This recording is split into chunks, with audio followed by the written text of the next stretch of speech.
Assalamualaikum warahmatullahi wabarakatuh. Salam sejahtera untuk kita semua. Ya, jumpa kembali di channel Eldas Education. Topik kali ini saya akan membahas manajemen file ya dari mata kuliah pengantar sistem operasi. Di dalam pembahasan ini ya hal-hal mengenai pengorganisasian file oleh manajemen file akan saya bahas ya di slide-slide berikutnya. Sebelum saya lanjutkan, jangan lupa untuk subscribe, notice bell, dan like-nya yang gratis agar Anda mendapatkan update video dari saya. Nah, manajemen file ini adalah suatu metode dan struktur data yang digunakan oleh sistem operasi ya untuk mengatur atau mengorganisir file yang ada pada disk atau partisinya ya. Jadi di dalam pengorganisasian file, hard disk akan mengatur partisi atau tempatnya ya. Nah, manajemen file juga disebut dengan file system ya, dapat diartikan sebagai disk atau partisi yang untuk menyimpan file-file tertentu ya. Nah, kita lanjutkan ya. Sistem manajemen file ya. Di sini file abstraksi, penyimpanan dan pengambilan informasi di disk. Nah, file abstraksi maksudnya apa ya gitu ya. Maksudnya file itu tersimpan secara abstraksi ya, tidak bisa kita secara fisik, tidak bisa dipegang, tapi dia tersimpan di sebuah hard disk ya. Itu ada dalam sebuah kalau dalam arsitektur ya, manajemen file itu dia kalau untuk hard disknya dia ada di level fisik ya, sedangkan filenya itu tersimpan di dalam hard disk secara abstraksi ya, bisa ditampilkan ya gitu ya, bisa diakses, bisa dibaca, bisa diubah, diedit, disimpan dan sebagainya. Nah, pengambilannya ini melalui akses dari sebuah disk ya. Nah, kita bisa lihat di sini ya mengenai ya penyimpanan pengambilan informasi disk. Nah, disk ini sebenarnya atau magnetic disk atau istilahnya hard disk ini adalah sebuah tempat penyimpanan yang berbentuk piringan hitam ya. Kita bisa lihat di sini ya, ini ya, seperti contoh ini. Di dalam hard disk sendiri itu ada sebuah piringan hitam, dimana piringan hitam ini ya di tengah-tengahnya ini ya sebagai tempat untuk melakukan ini ya, titik cluster ya di sini ya, atau silinder ya, bukan cluster ya, untuk melakukan pemutaran silinder tersebut. Nah, ada garis, setiap garis melingkar ya seperti ini warna kuning ini biasanya adalah tracknya, sedangkan garis yang biru-biru ini adalah sektor ya. Nah, saya contohkan tuh seperti lapangan sepak bola ya, tengahnya ini lapangan sepak bola ya, sedangkan garis yang melingkari lapangan sepak bola ini ya, terus dari bawah sampai ke atas ini ibaratkan adalah bangku penonton ya. Bangku penonton ya, nomor urut 1 sampai nomor urut berapa sesuai dengan kapasitasnya, misalnya 50.000 penonton, maka bangkunya itu urut sampai 50.000 bangku. Nah, ada track, ada sektor. Nah, track ini fungsinya untuk apa ya? Track ini dia sebenarnya kalau misalnya di lapangan bola ya, track ini dia adalah tempat bangku-bangku ini yang tersusun untuk duduk para penonton duduk gitu ya. Jadi penonton pertama, kedua. Nah, kalau di dalam sistem manajemen file, track ini sama juga ya, file-file yang tersimpan di dalam track tersebut. Jadi bangku ini kalau misalnya penontonnya dia akan tersimpan juga. Kalau ada file masuk maka akan disimpan di dalam track ini. Nah ini ada batasan, ada sektor ya, ada pembatas. Nah sektor ini kalau di lapangan bola tuh diibaratkan seperti ya tribun ya, ada pintu sektor 1, 2, 3, 4. Nah ini contoh ya. Nah kalau Anda lihat lagi di sini ya, track ada outer track, ada middle track, dan ada linear track ya. Sektor ya, segmen satu sektor ya, satu sektor, sektor 2, 3, 4 dan seterusnya ya. Nah ini ada juga yang kita bagi, ini adalah cluster ya. Ini satu cluster pertama, cluster kedua, nah tengah ya. Ini ada silinder. Nah itu ilustrasi ya dari sebuah bentuk disk ya, tempat penyimpanan file ya. Nah kalau Anda lihat ini gambarnya ya, dia itu hard disk secara fisik ya adalah piringan yang diputar ya, yang berputar ya sesuai dengan track daripada sistem operasi tersebut. Nah, kita lanjutkan ya yang berikutnya. Dari disk ini ya, kita bisa lihat di sini. Nah ini contohnya juga ya.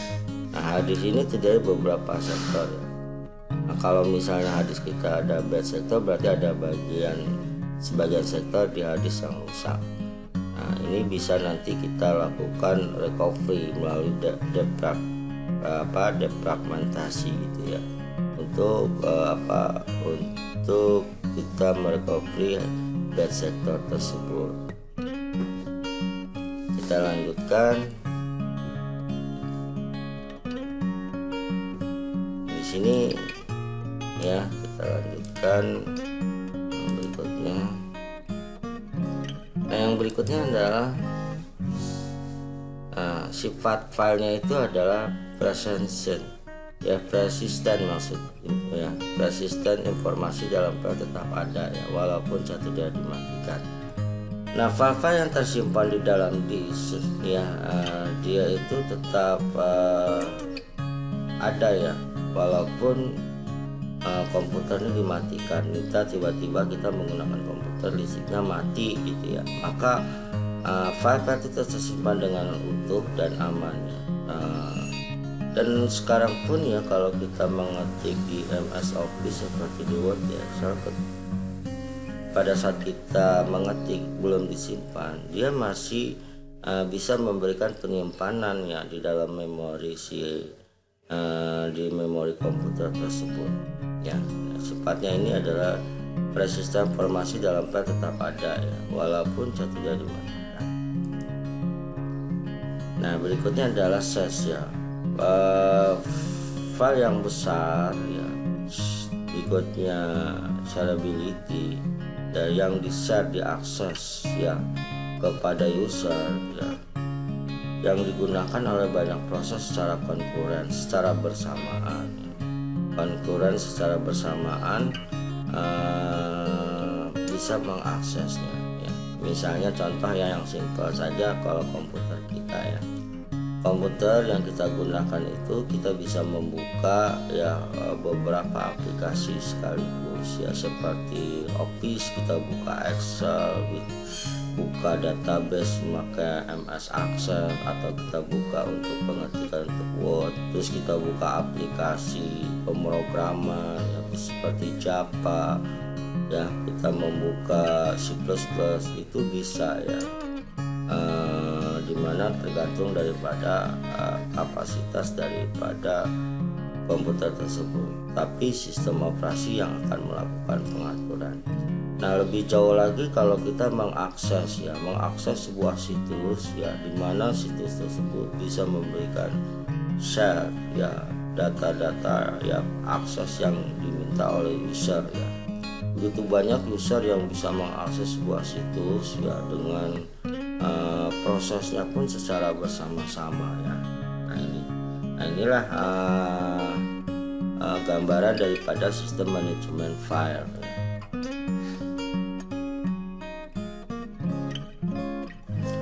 Nah, sasaran dan fungsi sistem manajemen file ini satu ya, memenuhi kebutuhan manajemen data bagi pemakai, retrieve, insert, delete, update ya. Menjamin data pada file adalah valid ya. Optimasi kinerja atau throughput ya, dan waktu tanggap ditingkatkan ya. Menyediakan dukungan masukan keluaran beragam tipe perangkat penyimpanan, minimalkan potensi kehilangan data gitu ya. Apa sih itu ya yang dimaksud dengan throughput ya? Ini adalah dia kalau istilahnya hitungan satuan bandwidth ya pada saat kita melakukan proses mengakses ya sebuah situs gitu ya, sebuah aplikasi ya. Seperti misalnya adalah kita mengakses apa gitu ya, kita misalnya mengakses YouTube gitu ya. Pada saat kita mengakses YouTube ya, kita mencari sebuah video. Nah, video itu yang kita cari itu bersamaan dengan, mungkin bisa dimanapun sama ya, yang juga bisa mengakses ya. Nah, di sini fungsinya throughput itu adalah bandwidth aktual ya, yang terukur pada suatu ukuran waktu tertentu dalam suatu hari menggunakan rute internet ya yang spesifik ketika sedang mendownload suatu file. Nah, itu kalau misalnya di YouTube. Nah, itu throughput ya. Nah, ini fungsinya throughput adalah tadi ya, adalah bandwidth aktual yang terukur ya. Misalnya berapa sih pada saat file tersebut di-download ya, satuannya dalam satu hari. Nah, sedangkan kalau istilah bandwidth sendiri adalah jumlah bit ya yang dapat dikirimkan ya dalam 1 detik berikutnya.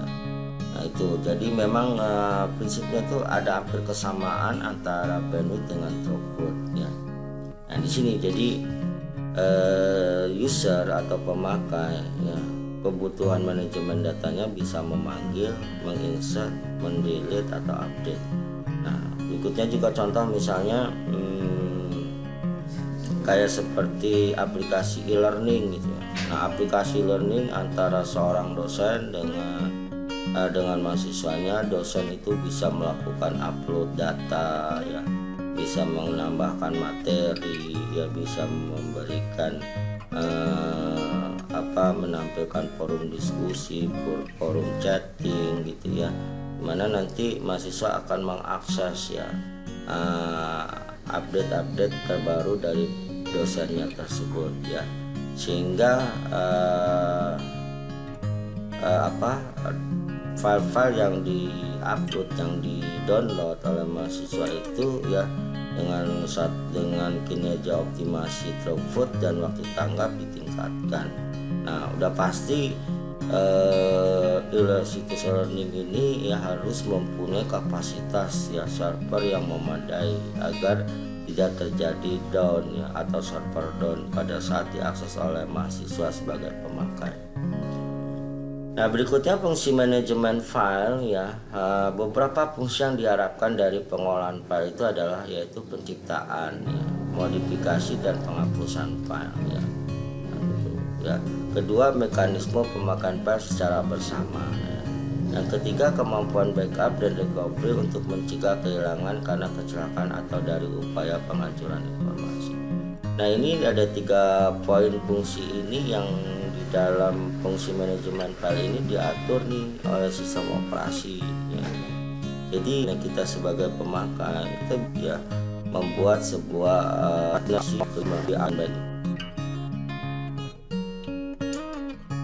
Nah, berikutnya adalah mekanisme pemakaian file secara bersama, menyediakan beberapa tipe pengaksesan ya terkendali seperti read access ya, pengendalian terhadap akses membaca ya, exit access, pengendalian terhadap akses menjalankan program ya. Nah, ini di dalam pemakaian file ya pasti ya disediakan caranya mengendalikan terhadap akses membaca dan proses pengendalian terhadap akses kalau masyarakatnya ya. Contoh misalnya bank itu menyediakan fasilitas untuk para nasabahnya itu untuk mengakses kebutuhan sesuai nasabahnya ya. Nah, dia biasanya membuka bank itu memfasilitasi dengan aplikasi yang bisa dijalankan di di web ya. Jadi dia bisa mengakses melalui internet ya, melalui web, ataupun sekarang istilahnya itu bank tersebut menyediakan aplikasi yang bersifat mobile banking gitu ya. Di mana aplikasi itu bisa dijalankan dengan memang awalnya di-download dulu melalui Play Store, lalu nasabah bisa mengakses mobile banking. Nah, itu ribuan atau ratusan ribu atau jutaan si nasabah bisa mengakses itu ya, bisa read akses ya, pengendalian terhadap akses membaca. Misalnya dia membuka saldo tabungannya gitu ya, dia membaca transaksi yang masuk dan keluar, mutasinya gitu ya. Dan juga dia bisa melakukan pengendalian terhadap akses memodifikasi, misalnya ya, memodifikasi data-data nasabah itu sendiri ya, ganti alamat, nomor telepon gitu ya. Beberapa hak akses diberikan untuk nasabah agar bisa mengupdate data yang valid gitu ya. Yang berikutnya adalah exit akses pengendalian terhadap akses menjalankan program. Nah, ini juga penting ya. Jadi nasabah bisa menjalankan program sesuai dengan fungsi ya. Misalnya dia ingin mentransfer uang, mengirim uang, atau dia ingin kebutuhannya itu. Nah, contohnya itu link bank dengan seperti e-commerce ya, seperti e-marketplace ya, seperti Tokopedia, Bukalapak, Shopee itu punya kerjasama link dengan pihak bank ya. Jadi pemakai bisa dimudahkan bagaimana caranya bertransaksi di toko online dengan membayarnya melalui situs ya, melalui situs dengan link ada rekening.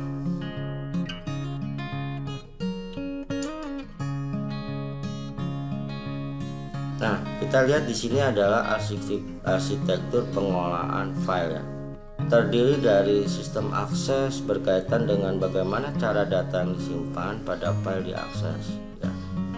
Manajemen file berkaitan dengan mekanisme operasi pada file ya, save untuk di storage ya. Mekanisme integrasi file berkaitan dengan jaminan informasi cara data yang disimpan pada file diakses ya. Nah, saya contohkan di sini ya, misalnya dari ini misalnya kita bisa lihat arsitektur database-nya ya. Nah, ini dia nih. Ini kita bisa lihat ya. Nah, ini adalah sebuah arsitektur dari manajemen file ya. Kalau kita ada lihat dari tampilannya, tabung ini adalah disk atau magnetic disk ya, hard disk. Secara fisik keberadaannya ada ya. Jadi kalau dalam levelnya ini dia level 1, yaitu level fisik atau level internal ya. Level yang keberadaannya ada secara fisik, yaitu hard disk ini ya, yang tersimpan dalam komputer secara fisik dia menyimpan. Nah, tadi saya sudah jelaskan bahwa file itu sifatnya presenters ya, artinya itu bersifat abstraksi file. Nah, file itu bersifat abstrak karena file itu dia tersimpan di dalam hard disk atau disk. Dia bisa ditampilkan oleh pemakai melalui pengorganisasian dari sebuah sistem operasi ya. Jadi manajemen file, manajemen penyimpanan file, mekanisme integritas ya, itu yang mengorganisir adalah sistem operasi. File ini abstrak ya, file abstrak ya, tersimpan dalam sebuah disk. Disk atau hard disk fisiknya ada ya, fisik ya, secara fisik, tapi dia tersimpan secara abstraksi filenya. Nah, agar bisa diakses, dibuka, ya bisa di-share, maka yang tugasnya daripada sistem operasi. Nah, setelah bisa dibuka, ya diakses, sistem operasi ini juga nanti mengatur fungsi daripada file ini ya.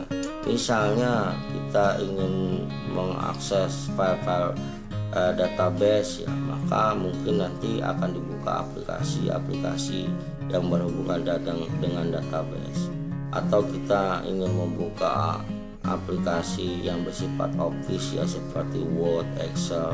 Nah, itu maka dibukalah aplikasi MS Office.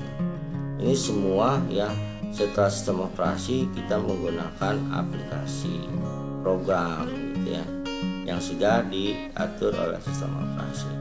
Nah, kalau di sini program dapat mengakses file di sistem ya melalui sistem manajemen basis data DBMS ya, kalau kita lihat, ataupun secara langsung melalui fasilitas yang disediakan sistem operasi.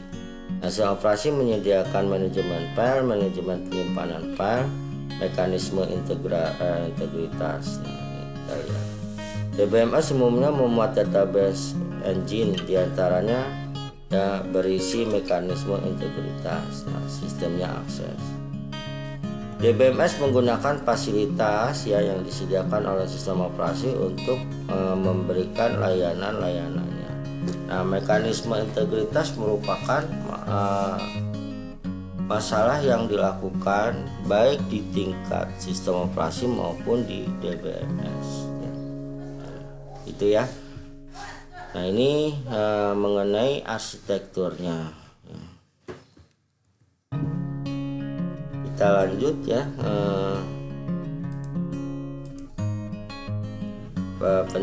Dari arsitektur pengelolaan file terdiri dari manajemen ruang penyimpanan yang berkaitan dengan alokasi ruang untuk file di store, maksudnya file tidak rusak. Itu juga adalah pengendalian daripada sistem operasi.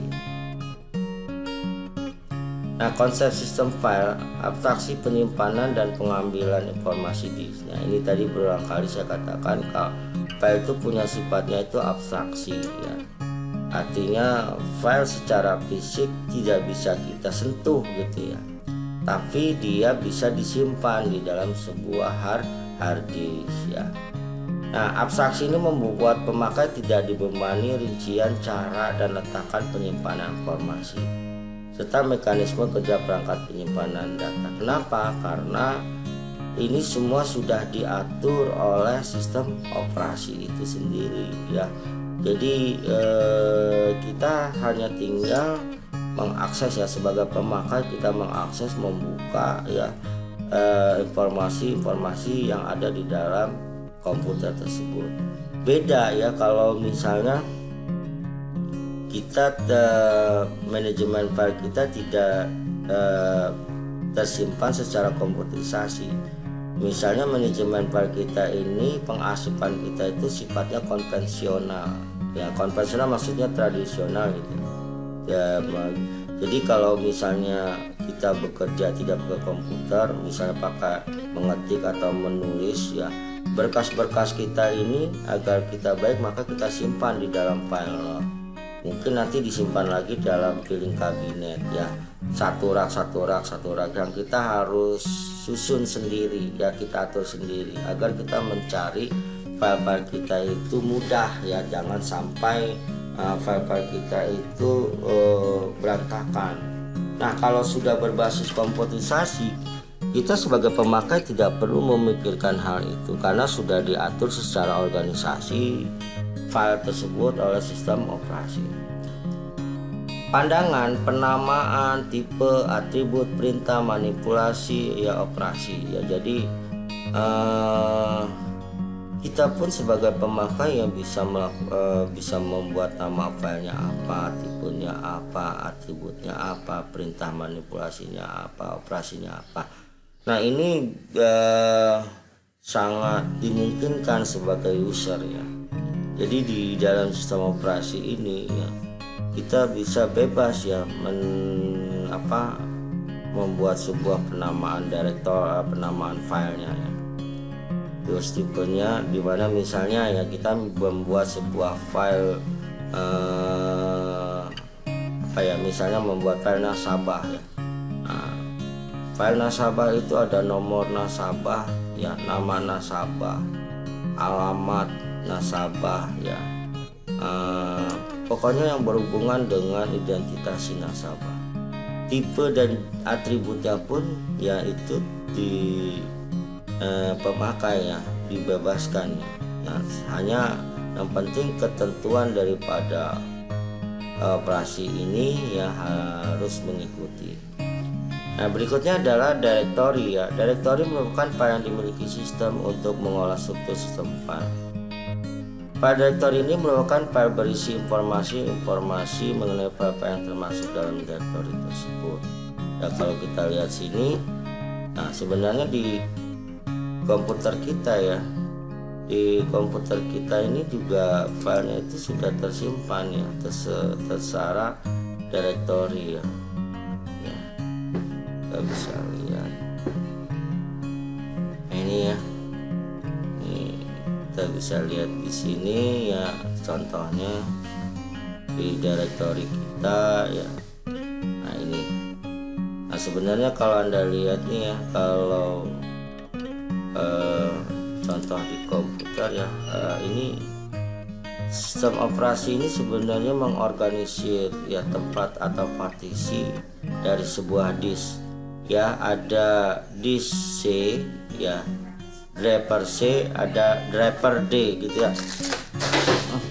Driver C ini adalah driver yang dibuat partisinya sesuai dengan ruang atau storage penempatan. Driver D juga ya. Jadi driver C dan driver D ini dibuat dengan sistem operasi agar driver kita ini bisa disesuaikan dengan kondisinya. Nah itu ya. Nah kita bisa lihat di sini. Nah ini directory yang dibuat ya. Ini kalau misalnya kita beli komputer ya baru gitu atau laptop, itu biasanya harddisknya masih kosong ya. Masih kosong. Nah kita akan melakukan format sesuai dengan tempatnya ya. Yang mungkin driver C ini untuk untuk softwarenya ya, driver D untuk penyimpanan datanya gitu ya. Nah itu. Nah kita lanjutkan di sini adalah share file, adalah file yang tidak hanya diacu oleh saat direktori pemakai, tapi juga oleh direktori pemakai lain. Sistem file tidak lagi berupa pohon, melainkan direct acyclic graph atau DAG. Nah kalau kita lihat, apa sih bedanya berbentuk pohon dan DAG?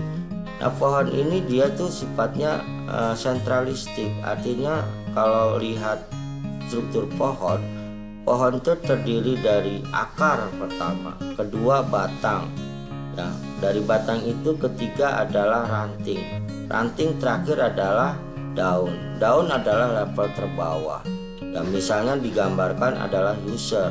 Nah user itu yang mengakses ya dari setiap akses yang ada di sistem komputer. Dia sifatnya terpusat ya, jadi mengakses dalam satu tempat ya, misalnya ada servernya satu terpusat.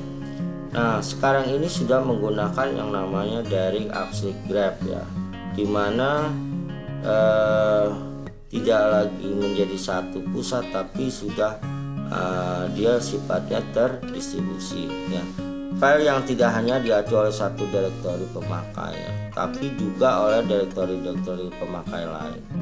Nah ini share file contohnya ya, file-file yang file manajemen file yang ditempatkan di direktori sesuai dengan kebutuhan pemakai itu bisa diakses ya. Nah ini sekarang sudah bersifatnya direct acyclic graph ya. Nah kalau mungkin zaman sebelum itu ya masih perkembangan IT teknologinya itu masih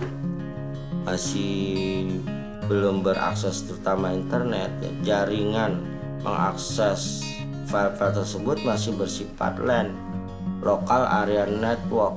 Jadi sifatnya tuh sentralistik gitu ya.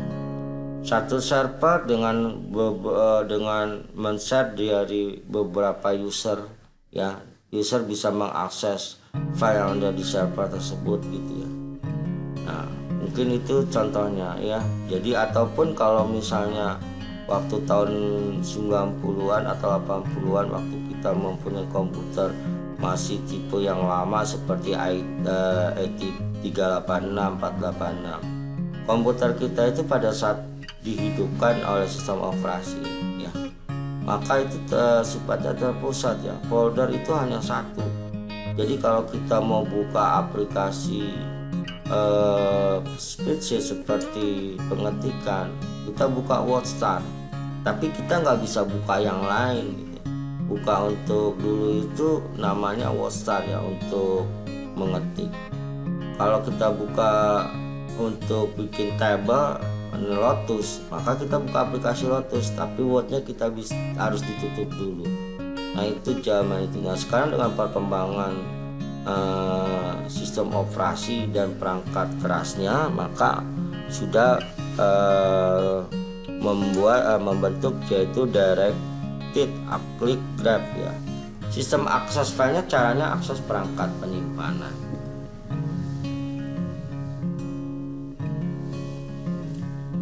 Nah, perangkat penyimpanan berdasarkan disiplin pengaksesannya, perangkat penyimpanan berarti dibagi dua ya. Ada perangkat sequen ya, aksesnya dari awal, tidak ini penyimpanan yang pembacaan recordnya itu harus urut, tidak boleh lompat-lompat gitu ya, tidak boleh lompat-lompat. Nah, itu seperti pita kaset ya. Nah, jadi kalau mungkin pernah Anda punya kaset ya, yang di dalam kaset itu ada pita yang dia memutar gulangan tersebut. Kalau kita menyetel lagu misalnya lagu A dan B, lagu A itu berisi setnya itu ada 5 lagu, B itu ada 5 lagu. Maka kalau kita ingin memutar lagu ketiga dari set A ya, maka kita harus apa? Kita harus memutar lagu pertama, kedua, nggak bisa kita loncat mengacak. Nah itu diistilahkan sebagai perangkat akses sequen ya. Proses harus membaca semua byte atau recordnya secara berturutan mulai dari awal, tidak dapat meloncat. Nah itu tape ya. Nah waktu itu tape digunakan ya, sebelum perangkat seperti sekarang ini ya. Nah itu. Yang berikutnya perangkat akses acak, itu random access device ya, dimungkinkan dapat membaca byte atau record file di luar urutan. Pengaksesan record berdasarkan kunci bukan posisinya. Nah seperti hard disk sekarang yang kita gunakan di laptop kita atau di komputer kita itu sudah ya, sudah jenis perangkat aksesnya bersifat random access device ya. Kita tidak pusing lagi harus membaca urutan file kita dari pertama ya, record pertama, tapi bisa mengakses bebas berdasarkan keinginan kita menampilkan file-file yang kita inginkan, tidak lagi harus terurut. Nah itu perbedaannya sekarang ini ya. Kalau kita lihat ya, perbedaan tape dengan perangkat keras. Nah mungkin pertemuan berikutnya akan membahas itu ya, mengenai ya, cara melakukan pengaksesan. Organisasi file terdapat 6 organisasi ya. Kebanyakan organisasi file nyatanya termasuk salah satu kombinasi kategori. Nah kita bisa lihat di sini ya, di organisasi file ini ya, bahwa 6 organisasi atau pengaksesan dasar file itu ada file ya, file sekuensial gitu ya. Berikutnya ada file sekuensial berindeks ya, ada file sekuensial berindeks. Nah juga ada file berindeks majemuk gitu ya. Nah berikutnya ada file berhash ya, atau hashish atau direct file. Berikutnya ada juga file cincin atau multi-ring file. Kalau lihat di sini ya, apa sih itu file ya, file ya. Nah di sini kita bisa lihat ya, kalau file itu merupakan salah satu struktur dasar paling dasar dari struktur file selain file sekuensial. File ini disebut dengan file tumpukan ya. Ialah struktur paling sederhana ya, sehingga struktur ini jarang digunakan secara praktis ya, namun merupakan basis evaluasi struktur-struktur lain. Nah itu file ini. Nah, properti struktur file ini data tidak dianalisis ya, dikategorikan atau harus memenuhi definisi atau ukuran field tertentu. Nah, panjang recordnya dapat bervariasi ya, dan elemen-elemen data tidak perlu serupa. Karakteristik struktur file ini biasanya data ditumpuk secara kronologis. Dia tidak ada kaitannya antara ukuran file record dan blok. Nah ini ya, elemen datanya juga beragam, dapat berbeda untuk tiap record. Data harus disimpan secara lengkap beserta nama atribut, tidak cuma nilai atribut. Nah untuk struktur daripada file ini, pengaksesan record berrelasi dengan suatu objek atau kejadian di dunia nyata ya. Itu saya rasa mengenai file. Yang berikutnya, yang kedua adalah file sequence ya. File sequence berindeks ya adalah paduan terbaik dari teknik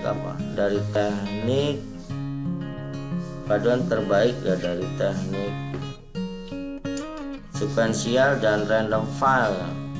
Metode ini penyimpanannya saat ini dilakukan dengan menggunakan suatu indeks yang berisi bagian dari data yang sudah disortir. Kemudian di indeks diakhiri dengan suatu pointer penunjuk ya, yang akan menunjukkan dengan jelas posisi data yang selengkapnya. Kita lanjut ya, adalah file. Saya langsung aja masuk ke file multi-string ya, multi-string file nih ya. Ini adalah multi-string merupakan teknik pengorganisasian file yang berorientasi pada pemrosesan subset ya dari record secara efisien ya. Subsetnya ini dia berbentuk cincin ya. Nah saya ada lebih lengkap di sini ya. Nah kita bisa lihat di sini ya.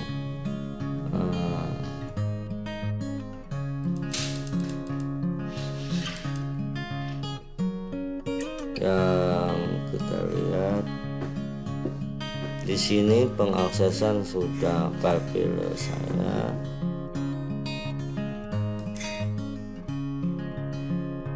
Kita bisa lihat di sini.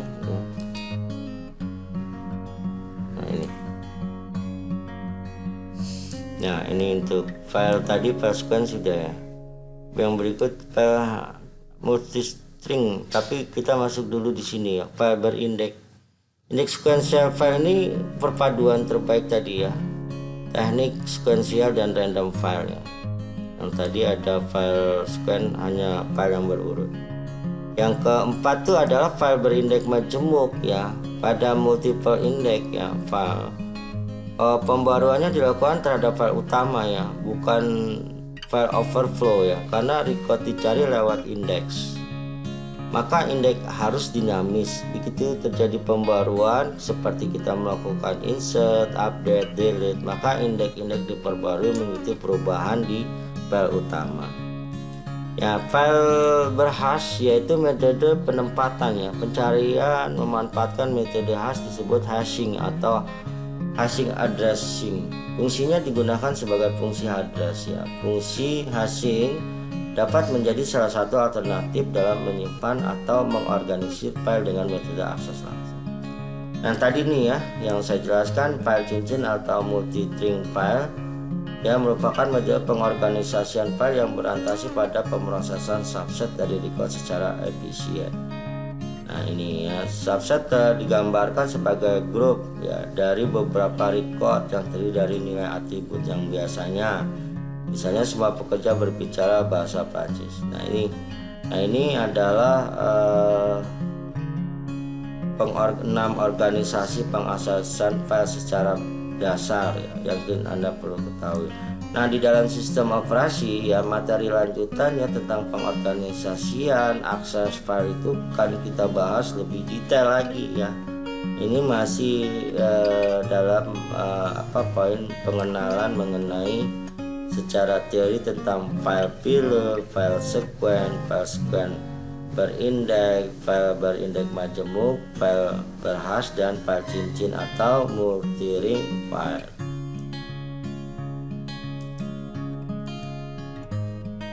Ya, itu ya. Saya rasa di manajemen file ya sudah saya bahas ya. Apabila Anda butuh penjelasan bisa memberikan komen di bawah ya. Nanti saya akan menjawab pertanyaan-pertanyaan dari para audiens ya, para user istilahnya ya, agar saya bisa menjelaskan lebih mendetail. Baik, saya rasa materi pengantar sistem operasi untuk temanya adalah manajemen file sudah selesai. Dan saya cukupkan sampai di sini ya. Apabila saya mohon maaf apabila ada kata-kata saya yang salah dalam menginterpretasi suatu kalimat atau suatu kata-kata, mohon maaf sebelumnya ya. Sebagai penutup ya, jangan lupa untuk subscribe, notice bell, dan like-nya untuk video ini agar Anda mendapatkan update video terbaru dari saya. Saya akhiri ya penayangan video ini. Terima kasih. Wassalamualaikum warahmatullahi wabarakatuh.